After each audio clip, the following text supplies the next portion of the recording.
Hey, my friends, welcome to Marketing by Design. Marketing by Design is a narrative spotlight show where you and I learn from high-performing marketers and founders. Our conversations focus on one thing in particular: how design drives actual business results and increases revenue. Over 2 years, 100 episodes, and an amazing partnership with our friends over at the AMA Columbus chapter, we're staying on the cutting edge of what's actually driving results in design and marketing strategy. We've gotten to interview super high-level marketing leaders at prestigious organizations, founders of big companies, and agency owners who have gone on to build their own incredible enterprises. And I'm super excited to share those lessons with you. So stay tuned, enjoy the show, and I hope to see you on the other side.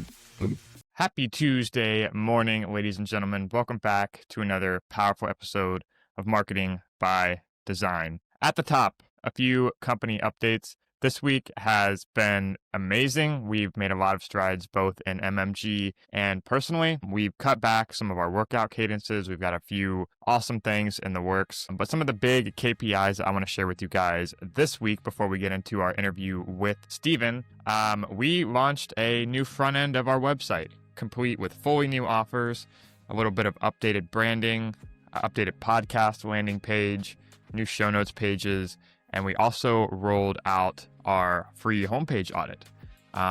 So a lot of things that we're testing in the business, and it's definitely been a phase of first timeness for me as I do this. And I'm taking it in stride. So there's a lot of things from a company standpoint that we're trying, we're refining our services, we're growing as we go. So all of this came into mind and is very top of mind as we talk to Steven today, who is obviously a practitioner of B2B marketing, something that we do a lot. One of our main, and I'm super excited to share him with you guys today in this episode. So a little bit of the 301 of Steven, in case you guys don't know who he is. Obviously, we'll plug him and his agency below in the show notes. But this week, we're going to be learning from Steven Brent May. Steven's the co-founder of 1 Foot Over, which is a B2B full-service marketing agency. Steven and I got in touch through AMA. He is one of the leaders and presidential members over at the Houston chapter, which is popping down there. By the way, if you are not associated with the AMA, they are one of our presenting sponsors for this podcast. Be sure to check out some of their information below. We're rolling out an awesome suite of events for the summer, and we hope to see you at a few in the future.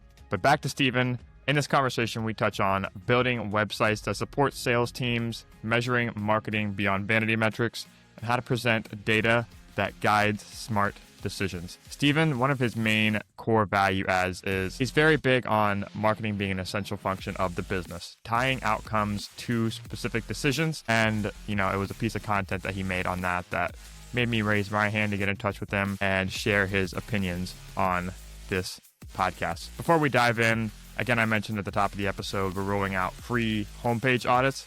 So if that's something that you're interested in to identify your lowest hanging fruits, make that website as powerful and effective as possible, definitely check out that link in the description. But without further ado, let's get into the conversation with Steven. This is Marketing by Design. You're listening to entry number 98 of the podcast. It's crazy. We're still rolling. Without further ado, please welcome Steven on. Here we go. Where does the dabbing astronaut come into play? I have to hear the backstory behind that. I'm sorry, but before we get started, I know there has to be another origin story behind that, and this what I've been itching to ask. So let's unpack that.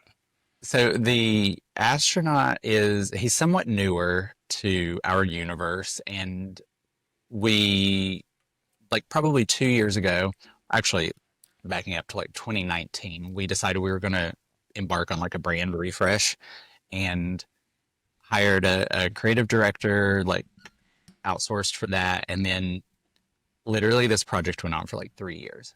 And it was one of those things where we always put it last because we're focused on client stuff, like every business. Mm-hmm. And so we're you know what, we probably need a mascot or some kind of personality to add to it. And so we did this internal brainstorm where we're all right, everybody, we found this astronaut, this series of stock photos online or illustrations. And we're we should use him. And we had our team come up with different names. So we use him very like sporadically. Like he's not front and center. It's not like the major part of our brand, but we actually say that he is our CMO for the agency. His name is Mark. Um, Mark E. His middle initial is E. His last name is Ting. So his name is Mark E. Ting, and Okay. we just call him Ting for short. And we actually have in our office, like out in the main part of our office, we have a huge decal, like a 5 foot tall decal of him on the wall. And then we have like a little whiteboard bubble of him up in our conference room that we can write on. And so he Oh makes my gosh. he makes like subtle appearances in our brand. Yeah. Dude, having a brand character is it's a strong play, but it's hard to it takes I feel like it takes a lot of time to like feel natural.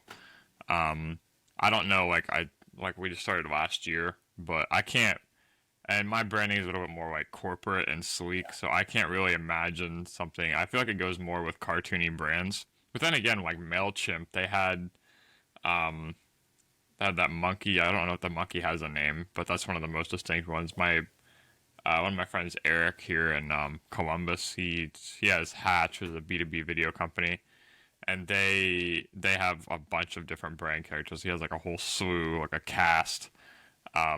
But it is really endearing, and I just think having something like that is something I have on my radar too. But Yeah, I we had to looked at ask because I wanted to know his name most importantly, so I can reference him. we looked at Salesforce because they have like all those like little animals that they use Hmm. for their training stuff, and so we were kind of like that's how we should use it, where it's not front and center, but it's like if we want to like our welcome email, if somebody signs up for our newsletter, like our welcome email comes from Ting. So that's Hmm. kind of one of the subtle ways we use it. Yeah, it's a nice little bullet in the chamber. I Yeah. like that. So I want to tell a quick story. As I told you, I was kind of doing a little bit of research for the episode. I talked to Karen McFarland earlier this week. Yep. Great conversation, inclusive marketing, and I'm kind of like checking all the boxes, like all the niches in marketing. I want to have conversations with, and I always try and color this every conversation, every spotlight with context. Um, so, like I said, Karen was a great conversation. PCC, you guys are involved as well. Yep. Um, and I was at the Dublin Metropolitan Library yesterday. Sat down, had about 30 minutes in between calls to schedule the Riverside link and do a little research. Um, and I come across this character known as the Houston Wine Freak on my browser after searching your name. So for the SEOs in the audience, like you own that term, like second populated rank in your Instagram account. And I see a lot of fascinating things. I see tattoos. I see some glamorous bottles. I see awesome stuff. I'm not a wine aficionado myself. I have a lot to learn. Maybe you can enlighten me. But maybe you can tell me who the Houston Wine Freak is, and if he's going to be making an appearance today. Yeah, so probably not an appearance today, but it was really it was born out of COVID, and when we were all home in 2020, my husband works in public health, so he was running testing sites in Houston. So he was not home more than most people. So he was there like 12, 13 hours a day running like COVID testing sites in the early days. Oh So when I wow. was home, I was working. And then, like everybody else, when I'd get done working, I'm like, well, it's 4 o'clock. I should probably open a bottle of wine or have a drink. And so The it was natural 4 o'clock reaction. right. So it was one of those things where, I was probably drinking more than normal during COVID, but then I had a colleague in Dallas who was a wine influencer, and her screen name was Dallas Wine Chick. And then there was a food blogger that I followed, and his screen name on YouTube, he's a YouTuber as well. Like his screen name was like the Food Freak. And I was like, well, you know what? I should probably just start posting pictures of the wine I'm drinking, like out of boredom. And then started posting it. And then I changed my Instagram handle. And then, I've always loved wine. And so it wasn't something that I just picked up during COVID, but I was like, let me see if I can just make a hobby out of it. And really started like almost daily posting about wine. And it just kind of became its like own thing where friends would start commenting about it and asking me about wine. And I'm not pretentious about it. I'm not a wine snob. I enjoy good wine, but like I also will throw back like a $17 grocery store bottle. So it Hmm. was really just a project born out of boredom during COVID. And, if you look at the kind of the frequency of posting, you'll see that I've really fallen off with it over the last year or so. But it was just something that was fun for me. And I do have a huge tattoo on my right leg of a glass of red wine spilling out, and Hmm. just use it to post wine related stuff and have fun with it. And at some point, I'll probably pick it up a little bit more. And I've gotten some free wine from doing it. So, Yeah, there you go. Like I mean, you have, and of all the avenues you have to your personality, like I said, there's a lot of different things you can pull from because you're definitely a character, um, in a good way, in a good way. But does any of that kind of stem back? Yeah. Does any of that kind of stem back from your time, like in the hospitality industry? I know we talked last time a little bit about you did some marketing for up hotels and more the hospitality industry. Does any of it kind of trace back to those roots? probably not. I mean, I would like during my time there, like I definitely got to try some interesting wines, but I would say it was probably more my last job before starting the agency. I worked for a software company, and when I worked in the hotel industry, it was very much like you wear a suit every day, and you've got to if you can take your jacket off if you're in your office, but as soon as you walk out into a public space, put your jacket back on, so you're always presenting professionally. And then I Hmm. worked for that software company where there was no dress code, and Yeah. executives would come to work in shorts and t-shirts. And one of the things that was really important to me when starting the business was like, hey, this is what I'm comfortable doing. I do just as good, if not better work when I'm in a pair of joggers and a t-shirt than if I'm in a full suit. So I don't need that to do good work. And so it was really important that like I could just be authentic and be myself. And so that's probably the Houston wine freak thing. I probably would have been more hesitant about it when I was in like quote unquote corporate America. But where I'm at now with my life, I literally just don't care enough about other people's opinions of what is Hmm. professional and what's not. So that's really Yeah. probably what allowed me to do that.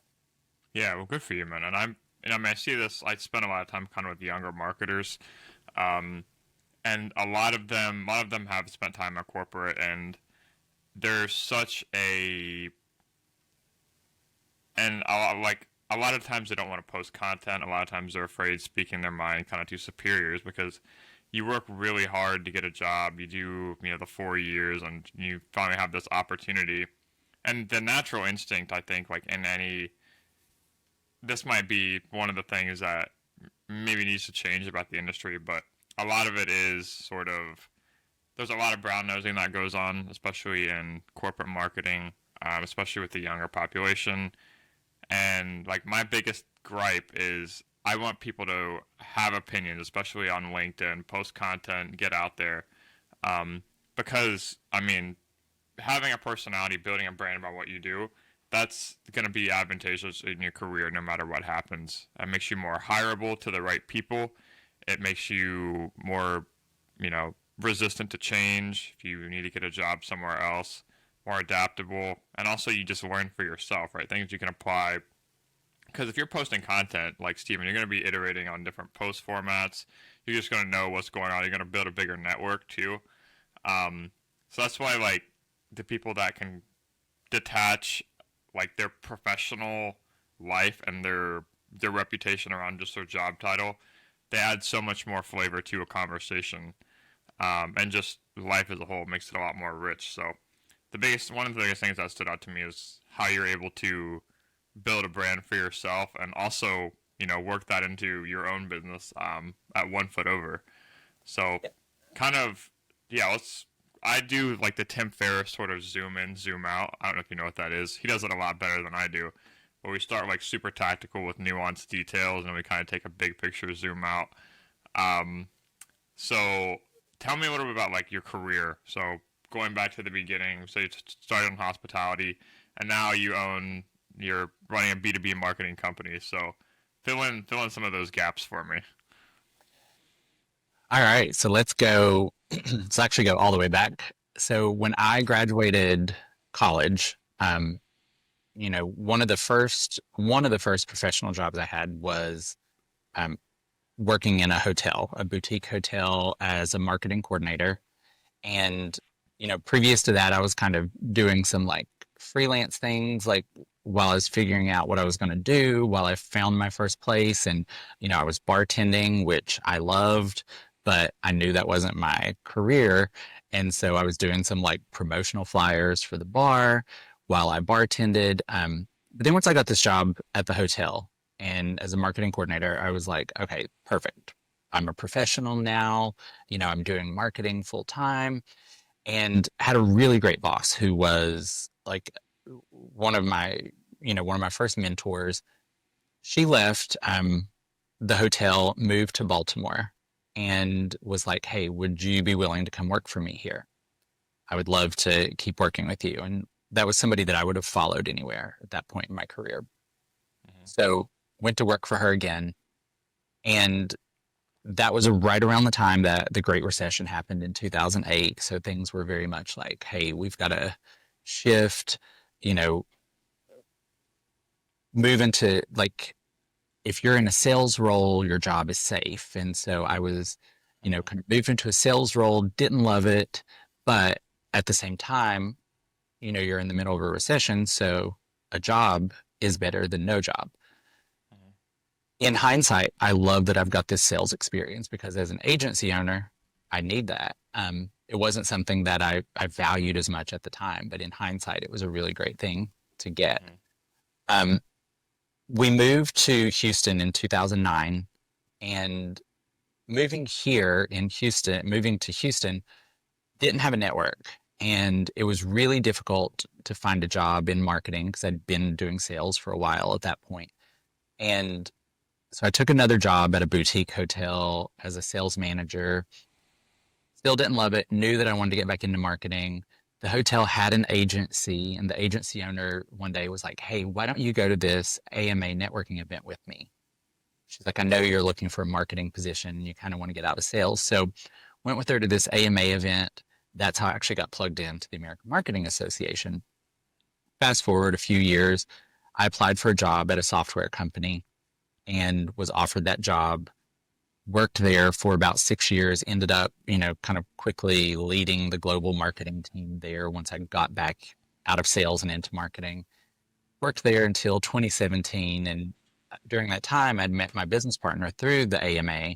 We'd volunteered on a committee together, co-chairing the awards gala here in Houston. And, we were both trying to figure out the next step in our career. We worked so well together. We're like, hey, what if we just try to make some money together doing this?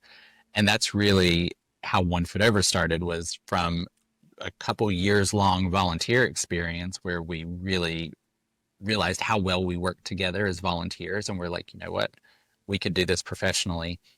And so in 2017, I left, the safety of the corporate world to get into this entrepreneurship journey. And it's been an exciting 8 years now. Hmm. So two of the things that I hear kind of as you unpack that, it sounds like there was a couple of influential people who really shaped your trajectory, like motivated you to start an agency, founded your co-founder you met at an event, and also your mentor who you touched on a little bit beforehand. If a younger marketer or someone is kind of navigating their career, how do you qualify people? How do you know that that's someone that you want to sort of do something with or unpack or build, pursue that relationship where maybe you met them at an event or anything else? But what are the signs that you look for in people that you want to partner up with or just engage further outside of just the handshake and the weather talk? Yeah. So I'll back up a little bit here. One of the things for me, I'd had this kind of brain block where I kind of know where it started, but I felt like if I hadn't started my own business by the time I was 35, that it was too late. And that was because there was an agency owner from back home that the story was always that, he was a news reporter, had always been in broadcast journalism, but at 35 decided to start his own agency. And, it became the biggest agency in West Virginia, which is where I'm originally from, for the longest time. Somehow that story stuck in my head as if you don't do it by the time you're 35, it's too late. And so I had this head trash around this specific age. So I was 37 when we started the agency, and so it wasn't even on my radar because I thought I had passed that milestone. So that's lesson one, to get rid of the head trash, and you convince yourself of these. I think the thing about starting a business with somebody or having a business partner, it's a marriage. Is this somebody that you could be married to? This is somebody you're going to spend probably just as much, if not more time with than your actual spouse or partner. So, this is a business relationship where your finances are tied together. You're sharing money, you're dividing money up between each other. You've got to trust each other to make decisions that affect your career, your finances, your future. So, it's not something that I think you meet somebody at an event and decide, hey, let's be business partners. It's really got to be something that you think about. Is this a long-term relationship? Is this somebody that I can imagine myself with for the next 5 years, 10 years, 20 years, whatever your business plan is? And you have to approach it that way. And if you don't feel like it's, this is somebody that I could be married to, it's probably not the right person. That's awesome. And because we meet a lot of people, and I think Steve and I have a sort of a theory that even the people who feel like they have it all buttoned up, it's not so much a theory, but even people that are at the top that we all look up to, they still don't know what the hell they're doing either. And I think there's a lot of relief that we can all take in that, especially someone like myself who's a little bit more, I would say, on the reserved and kind of insecure side, to just know that no one can pick the perfect partner. Like there's stories of people that do it wrong all the time. Oh yeah. And honestly, that's, kind of the reason I wanted to unpack that is because there is a lot of animosity that can go in behind it. You don't know what the future's going to look like. You don't know if they're the right person, or if it's something that you want to pursue solo, or just what the trajectory is. But I think part of it is also being, spontaneous and open, and that's the opportunity of, not just AMA, but any sort of event where there's common shared interest. It just creates the opportunity for those to happen. Yeah. You literally don't, like, when you meet somebody, you don't know what their purpose is going to be in your life. It could be, hey, we just met. This is the one and only time I'm ever going to see you. Or this could be somebody that you met and they become your spouse, your partner. They become your business partner. They become, somebody that works for you for the next 10 years. You literally don't know what those relationships are. And that's why it's really important to make sure that, you're putting yourself out there and presenting the best version of yourself, because you don't know who that person you meet, what role they're going to play in your life. Yeah, that's awesome. That's actually really good. I love that.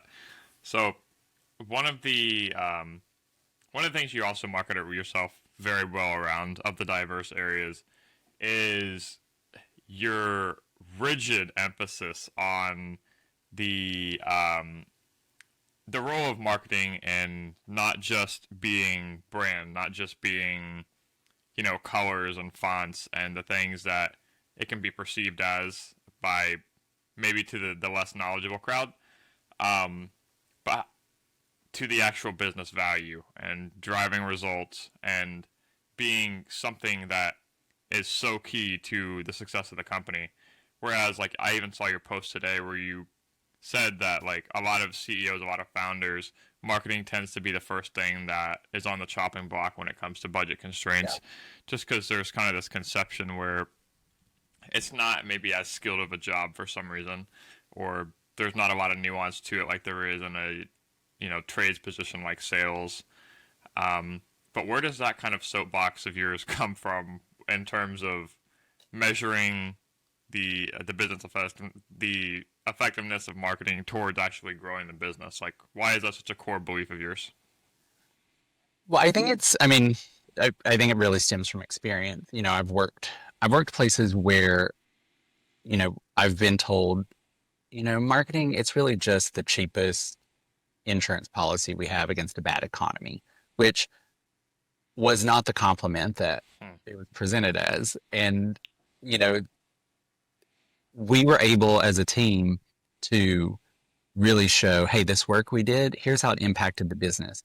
Now, whether the leadership saw that or not is debatable, but as a team, we knew what we were doing. We knew the value we were showing. And so, as an agency owner, I've seen this time and time again where it's like, you know, a lot of times clients, founders, C-level executives will say, well, we're, you know, we spent thousands of dollars on LinkedIn ads and we didn't get anything from it. We turned those off. And then guess what? Google ads stop performing as well because you're getting that brand lift from LinkedIn that is helping to propel your Google ads. So there's not one silver bullet. It's not one thing or the other. And so it's our job to show the impact of all those things together. And a lot of times marketers get really focused on, well, this one post got 1,300 clicks. And so they want to talk about that. If I'm the CEO or the owner of the business, that doesn't mean anything to me. That, it's great. Okay, 1,300 people liked something. We did enough to click on it. What does that mean for revenue, though? How am I going to continue to pay salaries? How am I going to continue to, you know, support our clients on clicks? So what we really need to be doing as marketers is saying, hey, this post last month, we got 1,300 clicks on it. What we also noticed was we picked up 400 new followers that are in our ideal client profile because of these posts. These are now 400 people that we can talk to every day. These are 400 people that we can remarket to. These are 400 people that we can deliver content to that are aware of our brand that didn't know about it 2 weeks ago. Those are the kind of conversations that need to happen where we talk about the impact of the results, not just here are the numbers. Because at the end of the Yeah. day, nobody's questioning the CFO. Nobody's questioning the customer experience team because what they do is it's directly impactful when you look at it on paper. A lot of times marketing feels like one of those jobs where if we talk about, I wrote a social media post, everybody in the world has social media, so they feel like, Mhm. well, I can do that too. I'm already doing it. Yeah. They don't understand the difference between social media for a brand versus me just posting on Instagram. So Mhm. I think that kind of leads to that, like, you know, misconception that anybody can be a marketer. Mhm. Yeah, that's so good. Talk to me about like the role data plays in that. I know. I think your stance is very much on not just having the data, but making it a centerpiece of the conversation to lead to the next step. Like, why is it driving results? Because numbers can be very abstract, especially to the uninformed crowd. But tell me about some of the KPIs that you especially are aware of and how that generates the conversation of, marketing is the essential force that's growing this business for us. Yeah, for sure. It's, data by itself, data is just data. Numbers are just numbers. So what we really need to be doing is understanding like what is the story the data's telling? Because it's telling us a story. And it may not always be the story we want to hear, but that's our job is to say, all right, here, based on the numbers, based on the information from last month, last quarter, last year, here's the story. Here's how our marketing performed. Here's how it impacted pipeline, sales velocity, time to close deal.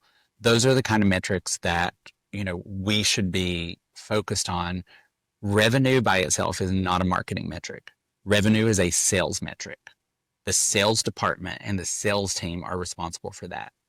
How that revenue is impacted, that's where marketing comes into play. So were we able to generate 100 qualified leads that the sales team was then able to go close 25 of those? So then it takes us 100 MQLs to get 25 closed deals. That's the measurement. That's the story we need to tell. But then what activities did we do as a marketing team that led to those 100 MQLs? And so we lived through this like golden age of marketing, probably from like 2008 to about 2018, 19, where, we could measure everything. We could attribute everything, and everything was about, first touch, last touch attribution. That's all gone out the window with like data privacy and, these attribution models losing so much traffic to direct traffic.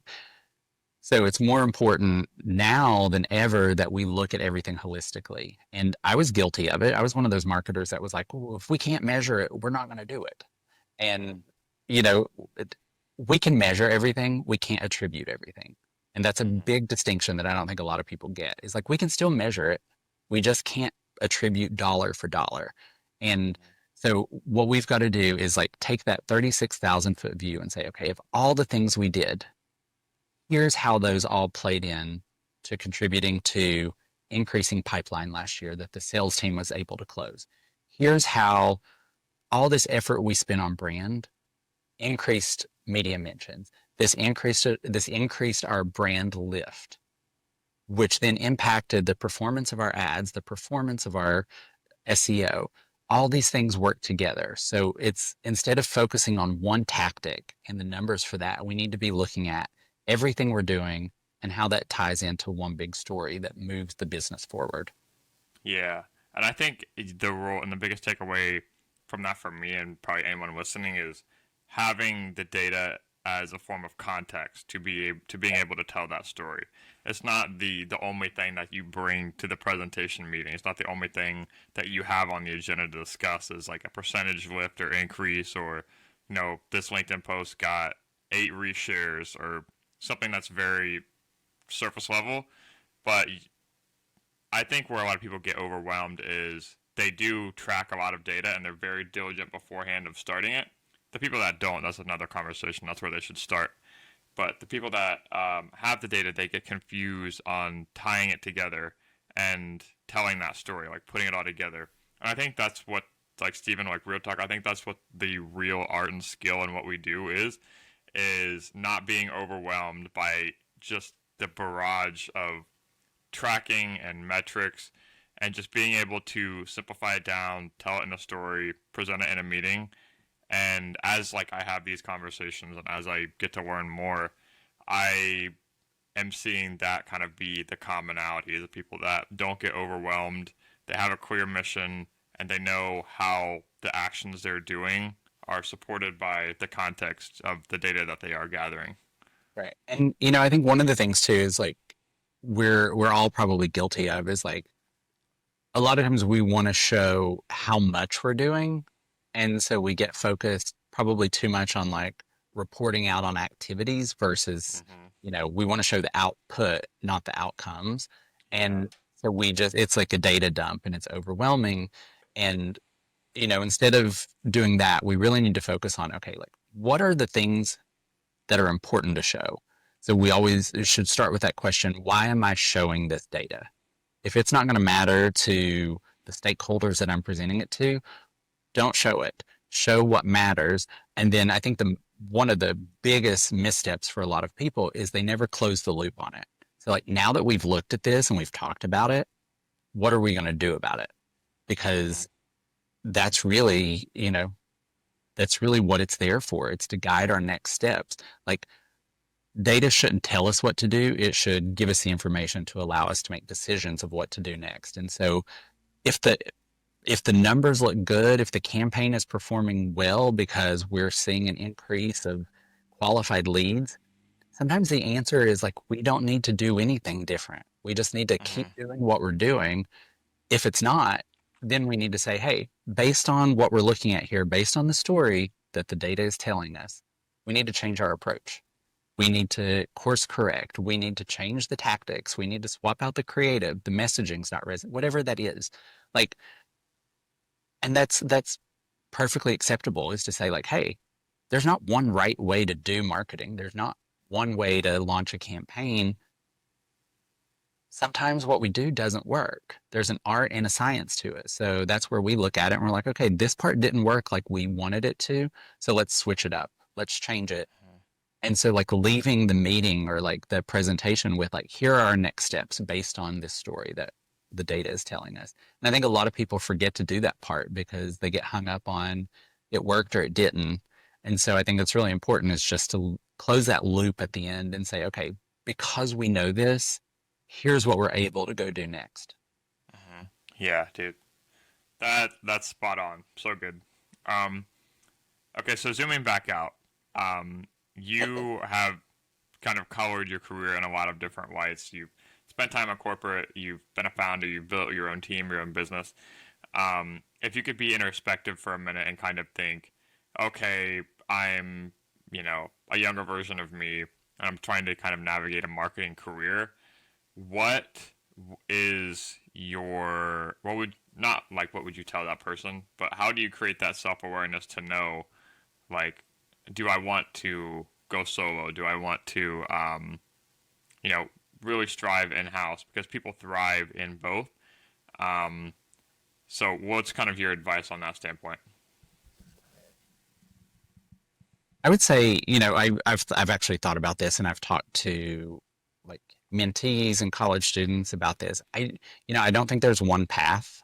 I don't think there's one, like one right way to have a marketing career. And I think probably the mistake I made was I thought that it was you're either an in-house marketer or you're an agency person. And I think some of that was shaped by the fact that I'd been on the corporate side so long that when I was interested in agency, a lot of the jobs that I looked at was like, we're specifically looking for someone with agency experience. And I was like, I don't have that. So I never felt like I could make that switch. So Mm, what I tell people now is like, when you get out of school, especially if you're talking about your first job, try different things. Like it's we live in a world where it's not realistic to think somebody's going to be in their first job for 20 years. That just doesn't happen the way it used to. So if your first job is in an agency, maybe when you're ready to move on and get some different experience, maybe you try in-house if you're like, I don't love agency. If you fall in love with it and you're like, this is what I want, by all means, keep doing it. But don't be afraid to experiment and try because I think as we move through this the new landscape of marketing too, it's going to look a lot different than it did when I graduated 20 years ago. So I think trying different things, experimenting with in-house, agency, B2B, B2C, like figure out what works for you. Do it early in your career so you can figure out what you love, what you're passionate about, so you can spend the next phase of it focusing on being really great at that part.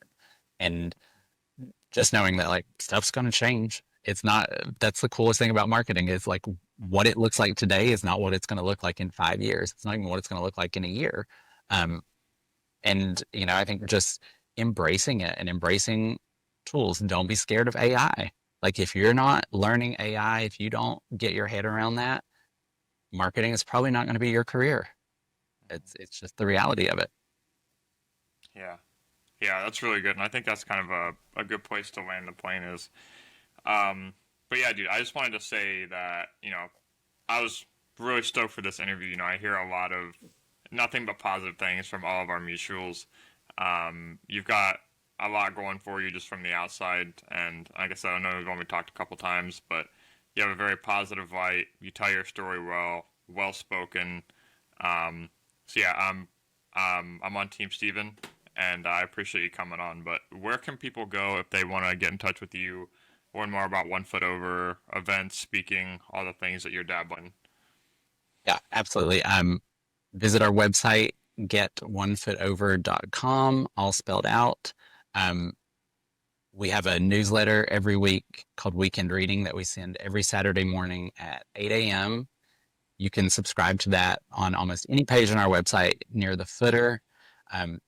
We curate marketing content, kind of share our take on it. So we have a lot of fun with that. And I'm going to be speaking at some events coming up in Houston, April 24th. I will probably take that. This podcast will probably come out after that event, but I'm going to take that session. I'm going to record it as a webinar. And so I'll have that available on our website in the coming weeks.